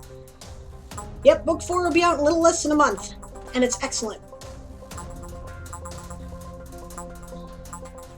Author Goddess says, book 4 will be out. Okay, Daz said, Author Goddess, is there a possibility of a past enemy she defeated, thought she destroyed, but actually survived and has come back for some vengeance? Right? To which Author Goddess said, already did that. It ended badly. Daz says, what about a henchman minion who's taken up the mantle? Author Goddess says, also, she has the series baddie. I mean, they're all minions. The big bad doesn't do the things. You need a monkey wrench. Yeah, I think I'll poison her, says Author Goddess.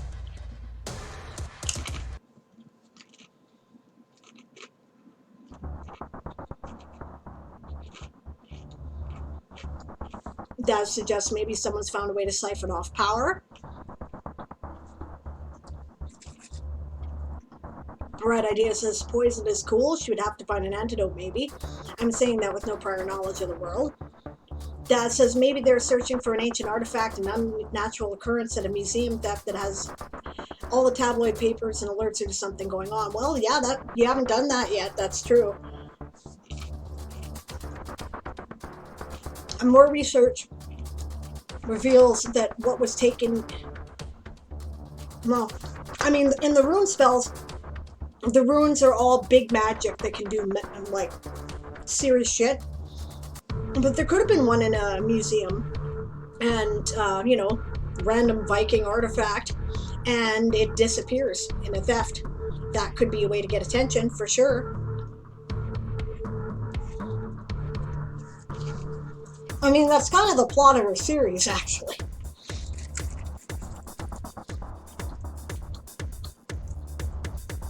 James is still here. Ooh, nice, getting a COVID mask that James would like. Is it a Tigger? Cool. Now there's a bunch of Tiggers. Okay. Good night, Billy. Thanks for joining us.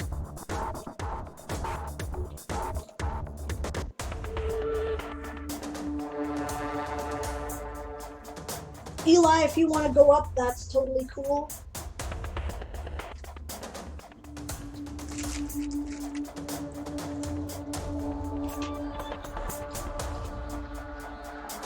You're right that we are raiding right after the sprint. I don't know who's all online, but I'll check.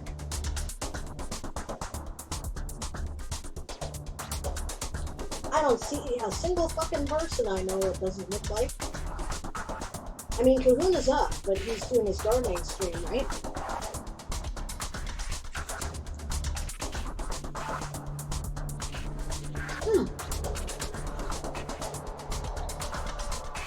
Yeah, if you don't want to go up, Eli, don't feel pressure. I see that Satori's up. Still says writers on Kahuna's stream, so I don't know if he's actually writing or just forgot to change the label. Right, and El Ria is also up. So, totally up to you. Daz says, Sable has gotten into the habit of snacking on stream, so he can't drive her crazy with all our talk of foods. Method to my madness. Google's poisons and protests. Ooh.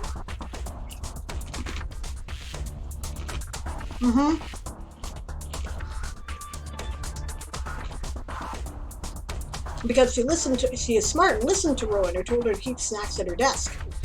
Yeah, I didn't have any snacks at my desk, because of course my desk was all moved to an entirely different house, but there was some out in the kitchen and I grabbed some on the way by. I did have snacks at the desk though before it. All right.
And that's the sprint.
There.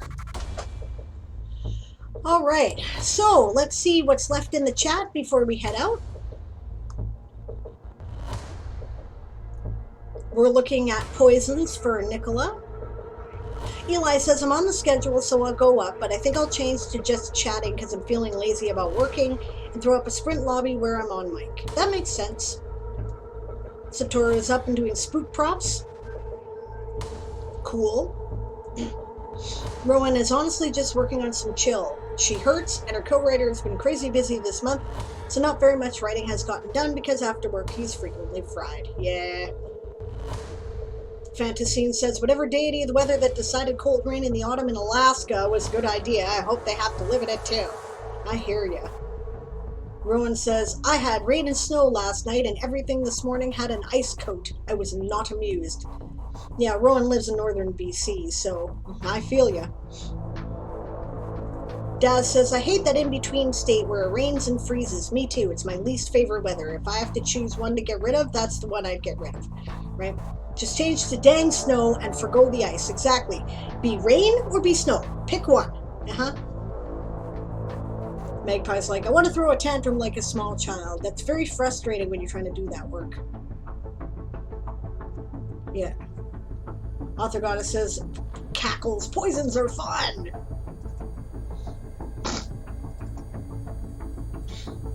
Rowan says, I want to be in New Mexico. That winter offer sounds better every day. Yeah. Yeah, sore and nauseous because of the poke. Yeah, I hear you, Magpie. Oh, yeah, I can relate to that. Fantasine says, ew, clay roads and rain are the worst. I never had to drive one, but I watched my dad cuss them out enough to know I never want to. Yeah, exactly. Have some Gravol and take some Tylenol or something, says Rowan. Hugs. Magpie's like, oh yeah, painkillers. They are a thing. Yes, yes, they are. An archaic word for headquarters? Daz? I don't know.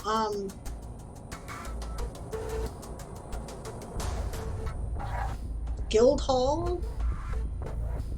For what exactly is a good question, as Rowan asks. A military force, a police force? They often use the location descriptor or weird name, says Magpie. A guild of magic? Oh, a guild of magic. The chapter hall? The temple? The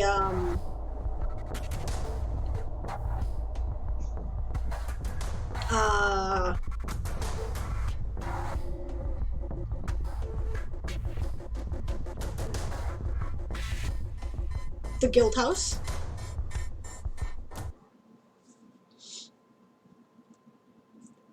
Mage hall? Yeah. Sanctum? No, that works too. Fantasine, that's right. The Grand Archives? The Grand Library? Yeah, that would be good.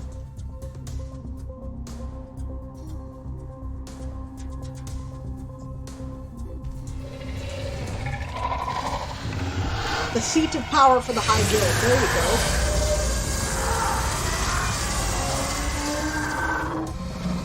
Fantasy points out, look at the Library of Alexandria. It was just a place to store information, but we're still talking about it all these years later. Yep, legit. Okay, Magpie, see you later. Thanks for joining me.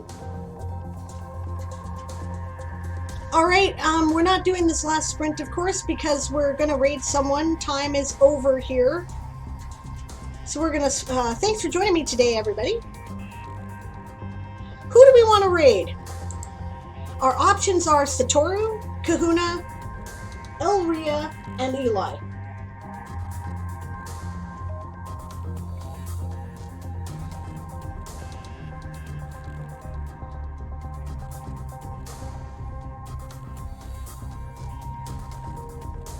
In the meantime, while I'm asking that question, I will be back tomorrow for Diane Actually Writes, where we're going to try to get things on track for a more Game of Thrones style work and break, you know, keep it focused. Right? And that will be at the same time, noon Pacific, 3 p.m. Eastern, 7 p.m. UTC, 8 p.m. in the UK.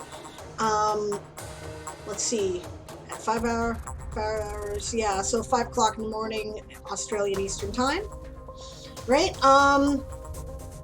Aaron will be back on Friday with Ask an Old GM. Sorry about yesterday. Just things were busy and we totally forgot to cancel. But he will be back on Friday at his usual time for Ask an Old GM, 2 p.m. Pacific, 5 p.m. Eastern, 9 p.m. UTC, 10 p.m. in the UK.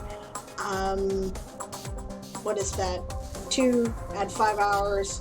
Yeah, 7 o'clock in the morning, Australian Eastern Time. So yeah, don't forget that my book is still out. It's now out in paperback as well as ebook. And you can get it at your favorite retailers from that link. And yeah. Oh, and a note. If you are in my Discord, right? In the, what channel did I put it in? I think I put it in the Toy Soldier Saga channel, right? There are some informal polls. I'm considering what to submit for the Best of World Anvil, and there's a couple of areas where I'm like, I can't really choose between a couple of different articles for this category that are both eligible within the time limit. So I've asked you to give me your opinion. If you wouldn't mind, you could, I would welcome your thoughts on that. It's informal vote with emotes polls. There's 3 different categories I'm chewing on, so check it out. All right.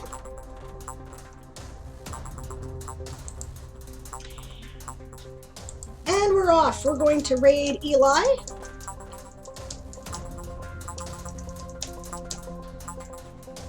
When you get there, don't forget to shout, prepare to be boarded, because we are the Sable's privateers. Thanks, everyone. I had a great time, and I will see you all tomorrow.